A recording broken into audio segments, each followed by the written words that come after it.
Como grupo nos correspondió la audiovisualización y análisis del cortometraje Un juego absurdo. Este se trata de Javier, un joven del cual está profundamente enamorado de Romina. En una fiesta escuchamos sus pensamientos sobre su situación y lo acompañamos en un viaje entre la realidad y estos mismos, mientras él intenta superar sus miedos y acercarse a interactuar con la chica que le gusta. La imagen de este cortometraje contribuye significativamente a la narración, pero el sonido no se queda atrás. Si no tuviéramos en cuenta los sonidos cuidadosamente seleccionados, la experiencia audiovisual sería completamente distinta. De hecho, si no estuviera la banda sonora, lo más probable es que se altere drásticamente nuestra percepción sobre la narrativa y el espacio fílmico. Al principio del cortometraje se daba la impresión de que se estaba dando la presencia de una voz en off del personaje principal, pero luego de unos segundos nos percatamos que en realidad la voz que estábamos escuchando estaba dentro de la mente de nuestro personaje, siendo así una voz interna, la cual iba variando dependiendo de la situación, en una voz diegética normal y en una voz que simplemente estaba dentro de la cabeza del protagonista. E incluso en algunos casos el mismo personaje se llega a confundir entre lo que pensaba y lo que decía en realidad en la escena.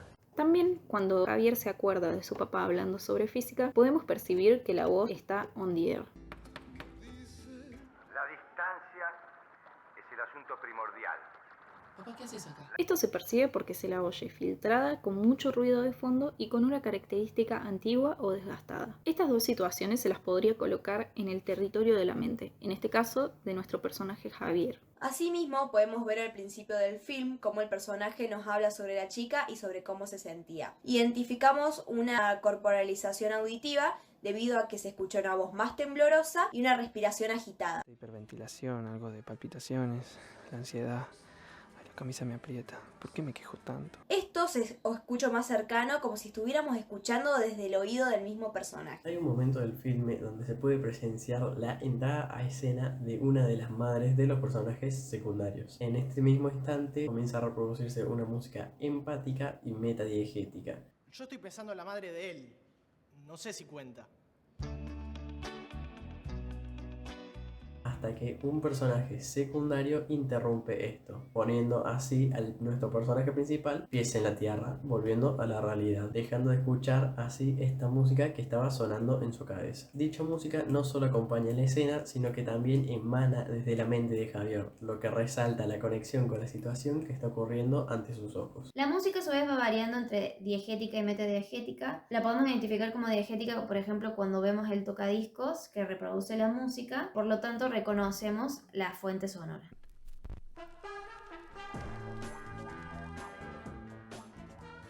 Sin embargo, este también toma un carácter metadiegético en situaciones donde pareciera que la música proviene de la mente de los personajes, como por ejemplo, Javier escucha una melodía en su cabeza cuando se aparece la madre del personaje secundario. Al mismo tiempo funciona también como un elemento más de la narración con el cual los personajes interactúan, como por ejemplo cuando el protagonista habla sobre ella y la misma reacciona.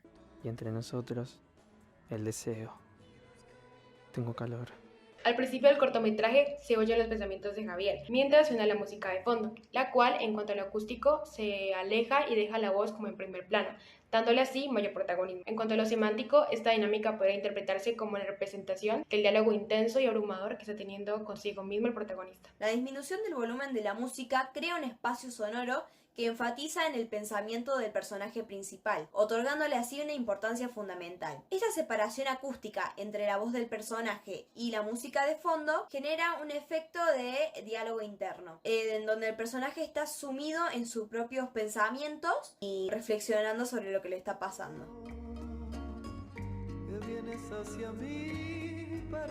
En cuanto a la síncresis, podemos destacar algunos momentos, como la música diegética al momento de poner en funcionamiento el tocadiscos, la tiza en el pizarrón o la lamparita que se prende al principio del corto, además de los diálogos que hay entre los personajes y se ve cómo mueven los labios. La síncresis se pierde cuando Javier tiene sus diálogos internos. En cuanto a lo acusmático, no se pueden identificar muchos sonidos de los cuales no se vea o identifique su fuente, pero sí podríamos identificar entre todos ellos el tocadisco. En algunas ocasiones se lo ve directamente y en otras no, variando entre un fuera de campo activo, en el cual la música cumple un papel narrativo, y en un fuera de campo pasivo, donde simplemente la música viste la escena. Volviendo sobre la música metadiegética que escucha Javier, podemos decir que la misma corresponde a un punto de escucha de auriculación interna primaria, ya que todos los sonidos que nosotros escuchamos corresponden a su imaginación. Claro, por eso, que bien se está. Esto ya empezó mal. Fíjense cómo me domina.